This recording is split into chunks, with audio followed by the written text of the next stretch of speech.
Hello friends, நான் உங்கள் ready சமையல் பேசுகிறேன். இன்றைக்கி நம்ம சமைக்கலாம் போகலைங்க, காய் தான் வாங்க போகிறோம். அதுவும் எங்கள் வீட்டுக்கிட்டேருந்து கிட்ட ஒரு 2 கிலோமீட்டரில் ஃப்ரெஷ்ஷான காயெலாம் வைக்கிது. அதை வாங்க தான் நானும் எங்கள் அண்ணியும் கிளம்பிட்டோம்.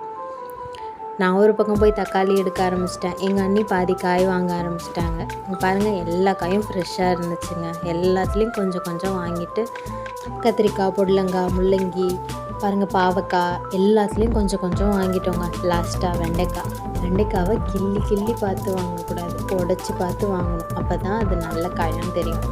அவ்வளோதாங்க, எல்லா காயும் வாங்கிட்டு பில் போட்டுட்டு கிளம்பிட்டோம். பாருங்கள், பையே பத்தலை, கொஞ்சம் பெரிய பையாக எடுத்துகிட்டு வந்திருக்கலாம். அந்த கடைக்காரருக்கு ஒரு பாய் சொல்லிவிட்டு வந்துகிட்டே இருந்தோம். திடீர்னு சரி சிக்கன் வாங்கலான்னு ஒரு யோசனை. அண்ணி சொன்னாங்க, சரின்னு சிக்கன் எடுக்கிறதுக்கு கோனார் சிக்கன் கடைக்கு போயிட்டோங்க. ஃப்ரெஷ்ஷான ஒரு கோழியாக பார்த்து நாமளே சூஸ் பண்ணி கொடுத்தா அவங்க அதை கட் பண்ணி கொடுத்துருவாங்க.